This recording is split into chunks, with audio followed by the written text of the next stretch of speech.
ஒரு காலத்துல கௌசல்யகிரி அப்படிங்கிற ஒரு ராஜ்யம் இருந்துச்சு. அந்த ராஜ்யத்தோட அரசர் தர்மேந்திரா. அவருடைய மனைவி பேரு சூக்ஷ்மா தேவி. அவங்க 2 பேருக்கும் கல்யாணம் நடந்து 10 வருஷம் ஆனாலும் கூட இன்னும் குழந்தை பிறக்கல. அதனால பாவம் சூக்ஷ்மா தேவி எப்பவுமே வருத்தத்தோட தான் இருப்பாங்க. அரசர்கிட்ட நிறைய சொத்து பத்து நகை நட்டு எல்லாமே இருந்துச்சு. மகாராஜா, இன்னைக்கு நான் உங்ககிட்ட கொஞ்சம் பேசணும். உங்க நேரத்தை எனக்காக ஒதுக்குவீங்களா? நீ என்ன சொல்ல வரன்னு எனக்கு தெரியும் தேவி.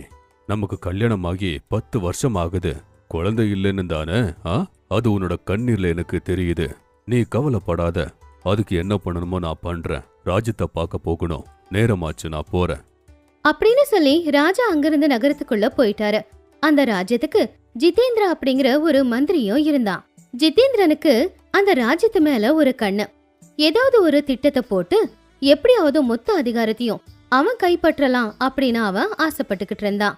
இது தெரியாத அரசர் ஜிதேந்திரா மேல நம்பிக்கையோட இருந்தாரு. மந்திரிவர்யா, நம்ம நாட்டுல மக்கள் பிரச்சனைய தீர்க்க நான் நாட்டை போய் பார்த்துட்டு வரணும். நான் போயிட்டு வர வரைக்கும் என்னோட கடமைய நீ பாத்துக்கோ. சரி ஐயா. அப்படி ராஜா நகர்வலத்துக்கு கிளம்பினாரு.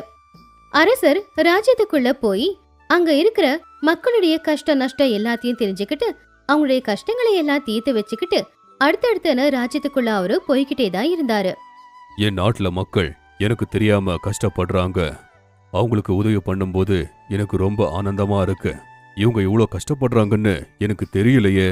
மந்திரி கிட்ட கேட்கணும் அப்படின்னு நினைச்சுக்கிட்டு ராஜா காட்டுக்குள்ள குதிரையில போய்கிட்டு இருக்கும்போது வழியில ஒரு வயசான பாட்டி மயக்க போட்டு விழுந்திருக்கிறத பார்த்தாரு. அத பார்த்ததும் அரசர் குதிரை விட்டு இறங்கி அந்த பாட்டி கிட்ட போனாரு. ஐயோ, வயசானவங்க வெயில மயங்கி விழுந்துட்டாங்க போலயே. ஐயோ,